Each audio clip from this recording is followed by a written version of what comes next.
All right, guys, What If Season 3 has wrapped up.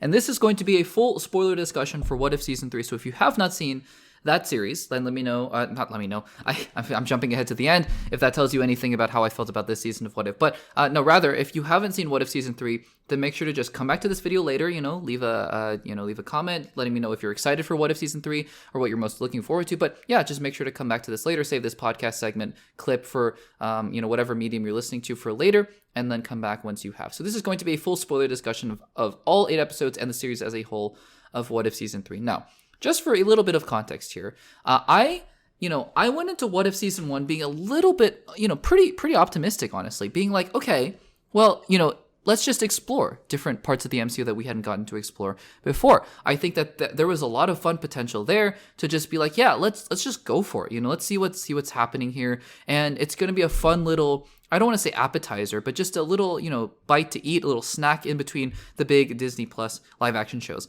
That was at the time too, during 2021, 2022, during the post-pandemic, release of everything, have to get everything out here as quickly as possible.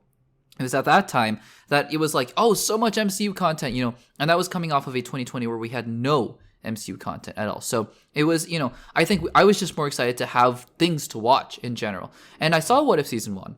And I thought it was okay at best. I think that, the animation style is fine. It was good for what it was. And I think that Doctor Strange's, episode 4 was a big standout episode. And there were a couple others, like What If Hank Pym, tried to kill all the Avengers. And I think there were a couple, with Peggy Carter that were pretty good. So overall, not bad. I think the Infinity Ultron concept was great as well. Loved Infinity Ultron. Some of the other ones, like the Party Thor episode, it was like, not my favorite at all. Not my favorite at all. And so then, we went on. Life went on, right? And then, just kind of out of the blue, they made What If Season 2. And even that season, I was like, not my favorite episode, not my favorite series in general. I think the ending especially was just crazy, with the giant squid monster with Doctor Strange and Peggy Carter and Kahori. Is her name Kahori? I think it's Kahori. You can let me know in the comments down below if that's wrong. I apologize. But that ending was just crazy, all these different things going on. And honestly, I don't remember a lot about Season 2 of What If. And maybe that's the worst part of it. It's just that it's so entirely unmemorable. There was the original character that they made up, Kahori, I believe is her name, and Nebula had an episode, and I'm just even trying to remember what even happened in that series, and I just can't. It was such a mid and mediocre series in my opinion. So heading into What If Season 3, they announced this was going to be the end of it all, right? And I was like, okay, what I really want here is let's just try to get as many entertaining episodes out of this as possible. Let's just try to see how much we can get here. And if anything else, if you're going to hint at the multiverse saga and try to hint at Doomsday a little bit, that's great too. I take that. But otherwise, wasn't super excited for it. So I watched each of the episodes as they came out, and we'll go through each one. I didn't really take notes here. I just gave quick summarized thoughts. I think that's for the better, honestly. And then we'll talk about my thoughts on the series as a whole at the end of all of that. And maybe I have a little bit of a ranking here of all 8 episodes, although I'm not married to it at all. I don't know. I don't think it really makes that much of a difference. I think a lot of these episodes are either in the fine, a couple good ones in my opinion, and then just mostly not so good, if that is a preview of what's to come in this segment here. But anyways, let's go through each one. So starting off with number 1, episode 1, What If the Hulk Fought the Mech Avengers? I thought it was entertaining, if not a little bit silly. What really, I think this series, I should have mentioned this in the previous part where I was talking about the series as a whole, but this episode exemplifies this. What this series is really trying to do at this point is be like, hey guys, we haven't forgot about the Avengers that we've introduced throughout the MCU at this point. So in this episode, Moon Knight, Shang-Chi, I think Nakia was there, Sam obviously, Monica Rambeau, Hulk is there as well. Red Guardian and Melina Vostokov, is that her name? Anyways, Melina and Red Guardian are there. So it's really a chance for the series to be like, we haven't forgotten about these characters. Don't you forget about these characters, because we haven't. And to be fair, I mean, that's cool, because more Shang-Chi, great. Where is Shang-Chi 2? Where is it? Please, somebody give Shang-Chi 2 to me. Anyways, Moon Knight. Good to see Moon Knight in there. Great. That's awesome. So, yeah, I mean, that really feels like what this series is trying to be. Lots of Eternals content, or Eternals references in this season, which is great. I love Eternals, so that's great. But, again, these are just concepts, and these are just ideas and actors showing up. So, in terms of the actual story here, yeah, I mean, it was pretty silly. It was a clear parody of Gundam and Godzilla, with Bruce Banner turning into Godzilla. But I have to admit, for as silly as it was, I didn't mind it. I thought it was okay. So, okay, off to a good start here. Number 2, episode 2. What if Agatha went to Hollywood? Another interesting episode. Honestly, kind of entertaining. I like the dance sequences to a point. I think after a certain point, they were just kind of getting a little bit crazy. Seeing Kingo back, great. Agatha, say what you will about the series and Agatha Harkness as a character, but Catherine Hahn chews up scenery. And I like the Eternals connections.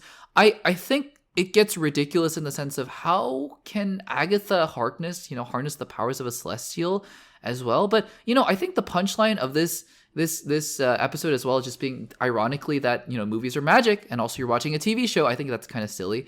But no, I thought it was entertaining. So yeah, at this point I was like, okay, 2 for 2. And spoiler alert, we're getting 3 for 3 because I enjoyed episode 3. What if the Red Guardian stopped the Winter Soldier? Mostly because of the chemistry between David Harbour, who carries this episode. I love David Harbour. He is awesome. David Harbour is so great in this role. And then Bucky, I think that honestly, what this episode did made me so much more excited for their dynamic in Thunderbolts, which we got a little bit of a taste of as they have a conversation about Super Soldier Serum in Thunderbolts. But yeah, I'm more excited about Thunderbolts. I think it's just again, silly. I think Alexei trying to introduce or influence everyone with Soviet Russia propaganda about the proletariat and Marxist not theology, but Marxist ideas is really funny to me. And Obadiah Stane, okay, I almost didn't recognize him for a second because it wasn't Jeff Bridges, but yeah, I mean, I don't know. This episode just made me more excited for Thunderbolts because I thought their dynamic was really fun. So 3 for 3, and then we get to episode 4. What if Howard the Duck got hitched? And this is terrible. This episode honestly was almost crazy enough to make me go, oh, okay, maybe this is just so ridiculous and crazy that it's just being self-aware. No, this episode is just crazy. And yeah, I mean, Black Order, Loki, Zeus, Malekith, Thanos, it's not enough to just have cameos everywhere. I mean, lots of cameos, but this episode is just ridiculous. That's all I have to say about this. This episode is absolutely ridiculous. Probably, yeah, I don't even know who came up with the concept for this episode. It's just crazy. It's just crazy. Episode 5, what if the Emergence destroyed the Earth? I thought this was going to be more Eternal-centric. It turns out it was just going to be about what happened to the actual physical Earth after the emergence happened. And I think Riri is fine in this episode. I like that White Vision is actually the villain. I think White Vision is quite scary if you deploy him well. So I think that's pretty cool. Mysterio is such a cool villain. Such a cool villain, such a cool concept. I think this episode is solid. It's okay, if not maybe a little bit boring here. But yeah, not too much to talk about there. What if 1872, again, another stylized Western episode, I thought was okay. Honestly, honestly, I'll take it back. I didn't really like this episode as much as I thought I would, because I thought conceptually Kate Bishop and Shang-Chi, pretty cool pairing here. But at the end of the day, I wasn't as interested in this episode as I thought I was going to be. I thought, oh, okay, the Hood, which I thought was going to be the Anthony Ramos Hood from Ironheart coming up here. But maybe it was, because Xiaoling seems to have killed the Hood, but then it's her now. I don't know. This episode didn't work for me as well as I thought it was going to. So disappointing there. Episode 7, What If the Watcher Disappeared, is going to be the beginning of the 2-part finale here. Okay, so correct me if I'm wrong here, because I don't know, maybe I just missed something completely, but Birdie came out of nowhere, right? I mean, this group of random Avengers, or not Avengers, but Multiverse Guardians or whatever they are, where did they even come from? I don't even know. So again, it's just so random that they're all just hanging out here. Storm, cool. But I thought in the trailer, it was going to be this whole setup thing of like, oh yeah, like, Storm was in this other universe and they rescued her or whatever. No, she's just here for no reason. So honestly, I don't get that at all. The rest of the episode though, I thought was pretty solid, getting Infinity Ultron back and the Watcher facing his, punishment and all that from the other Watchers. Pretty decent. Yeah, pretty decent. And then the finale, what if, I think was also really solid. And honestly, in a vacuum, I thought, yeah, fine. It just didn't feel like anything was really set up here. And at the end of the show, Peggy Carter dies, and I don't even know what this means for the rest of the multiverse, if it means anything at all. But yeah, I mean, it is what it is. So there you go. Those are my thoughts on all the individual episodes. And quickly, before we get on to my overall thoughts with this series and why I think this was just a really bad allocation of resources from Marvel's part, let me do a ranking here. of all 8 episodes, just for fun. I think number 1 is going to be episode 8. I think that in a vacuum, because I still don't think it was set up super well, but in a vacuum, it was pretty cool to see all the, these heroes fighting and becoming watchers and stuff. Pretty cool. I think episode 3, surprisingly, comes in at number 2, the Red Guardian and Winter Soldier one, for all the reasons I talked about earlier. Episode 7, the what if the Watcher disappeared, also pretty interesting as well. Episode 2, Agatha and Kingo, surprisingly entertaining, right? Surprisingly entertaining. And then let me decide here. I'm gonna go with episode 1 after that. For as crazy and cheesy as it was, the Godzilla Gundam episode, I think it was entertaining enough, right? But here we're starting to get to the point of not great. Because coming in number 6 is episode 5, What If the Emergence Destroyed the World. I think I like the concept much more than I like the execution, honestly. Then episode 6, What If 1872, and episode 4 comes in last place with What If Howard the Duck Got Hitched. So that's my, serious but really unserious ranking of all the 8 episodes of What If. Here's my problem with this series, because I didn't like this series that much. I didn't like the season of What If that much. But here's my problem with it.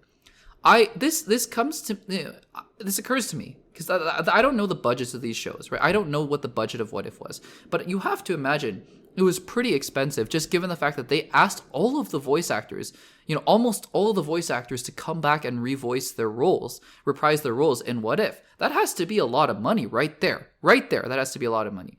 And look, I don't think conceptually What If is a bad idea.